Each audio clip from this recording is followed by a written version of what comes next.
Kalau kau takut anakmu ini disembelih Bani Israel, disembelih Fir'aun, fa in khifti alaihi fa'alqihi fil yammi fardi'ihi fa in khifti alaihi.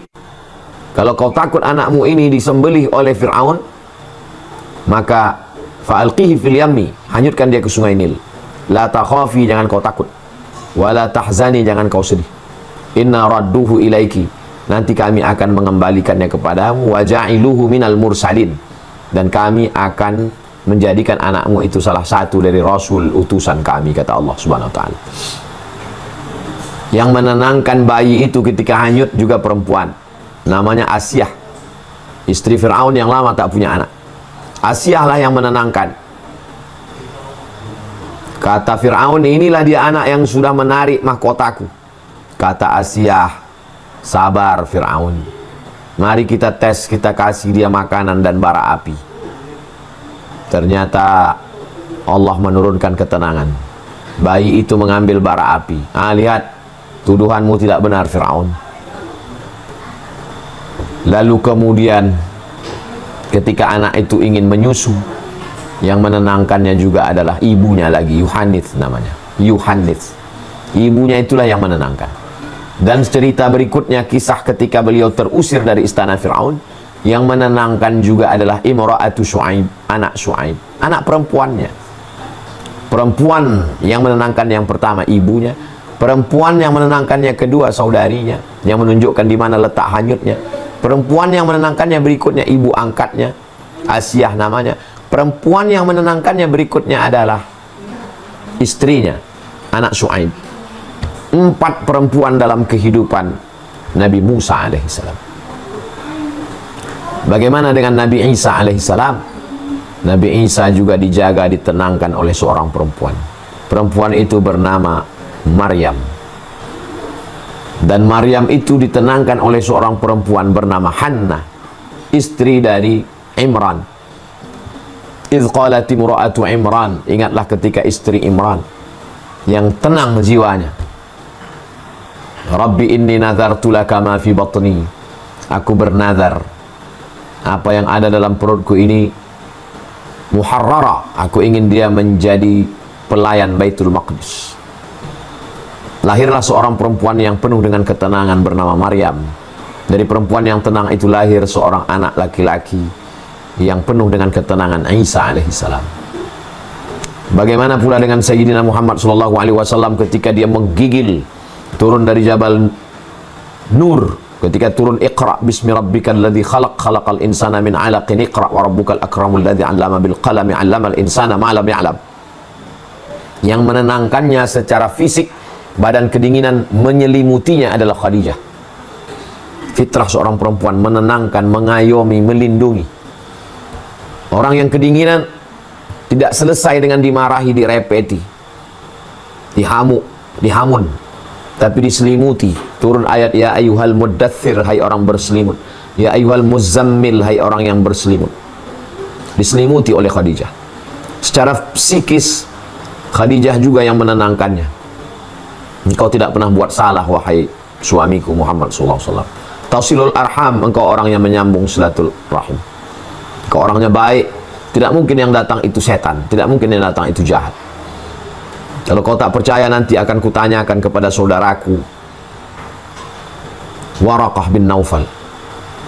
Yang mendatangkan ketenangan itu adalah Khadijah, perempuan yang tidak pernah risau ketika Nabi berusia 38 tahun naik ke Jabal Nur bertahannuts, yata'abbad bil layali, beribadah di waktu malam. Umur 38 dia pergi, Khadijah menenangkan. Umur 39 dia pergi, Khadijah menenangkan. Umur 40 dia pergi, turun kedinginan, Khadijah tetap memberikan ketenangan jiwa, zahir dan batin. Jadi kalau ada perempuan tidak mampu menenangkan, memanas-manasi, memprovokasi, kenapa nasib kita begini, kenapa begini, kenapa, maka sesungguhnya dia sudah keluar dari fitrah aslinya. Karena dia menenangkan, maka Allah mengatakan hunna libasul lakum wa antum libasul lahun. Hunna, perempuan itu, libasul lakum, menjadi pakaian bagi kamu wahai laki-laki. Kamu yang tidak tenang, kedinginan, datang pakaian itu menghangatkan. Kamu yang kepanasan, datang pakaian itu mengademkan, menenangkan. Ini fitrah perempuan. Dia penuh dengan ketenangan. Maka berapa banyak laki-laki yang emosional bisa ditenangkan pawangnya itu adalah perempuan. Perempuan ada kalanya sebagai ibu. Si Anu itu memang ngeri Pak Ustadz. Gimana cara kalian bisa? Kami melalui ibunya. Ibu. Pintu masuknya melalui ibu. Itu memang ngeri itu Pak Ustadz. Gimana cara kalian masuk? Istrinya Pak Ustadz. Itu memang hebat dia itu Pak Ustadz. Supaya orang ngomong ke dia. Kenapa bisa? Ada anak perempuan kesayangannya Pak Ustadz. Jadi memang beda antara perempuan bicara sama laki-laki. Ada seninya, ada bahasanya, ada jiwanya, ada yang dia sentuh tepat di hati orang itu, mengena hatinya. Nah, ini kelebihan perempuan. Ini salah satu fitrah perempuan adalah menenangkan, menjaga, mengayomi, kesabaran, wahnan ala wahnin, lemah di atas lemah, 9 bulan 10 hari bisa dia sabar. Sabar muntah-muntah, sabar mencium bau busuk, sabar kulitnya berubah warna, sabar tulang belakangnya bengkok, sabar tubuhnya tidak lagi seperti dulu, sabar muntah-muntah, sabar meregang nyawa, sabar menyusukan anak 2 tahun. Nah, ini kesabaran perempuan ini yang menyebar kepada anaknya, lahirlah anak-anak yang sabar. Menyebar ke suaminya, muncullah suami-suami yang sabar. Menyebar kepada masyarakatnya, muncul masyarakat yang sabar karena seorang perempuan yang sabar. Maka disebutkan an-nisa imadul bilad. Perempuan itu tiang negara. Idza salahat salahatil bilad. Kalau perempuannya baik, negara itu ikut jadi baik. Wa idza fasadat fasadatil bilad. Tapi kalau perempuannya rusak, maka satu negeri itu ikut menjadi rusak. Ini fitrah perempuan. Perempuan mengayomi, melindungi. Sifat mengayomi, melindungi, menjaga itu ada interen sifat di dalamnya. Apa yang ada dalam diri perempuan itu adalah kesabaran, menahan. Bisa dia menahan. Perempuan bisa menahan. Menahan cakapnya. Laki-laki mungkin meledak-ledak. Perempuan bisa dia tahan.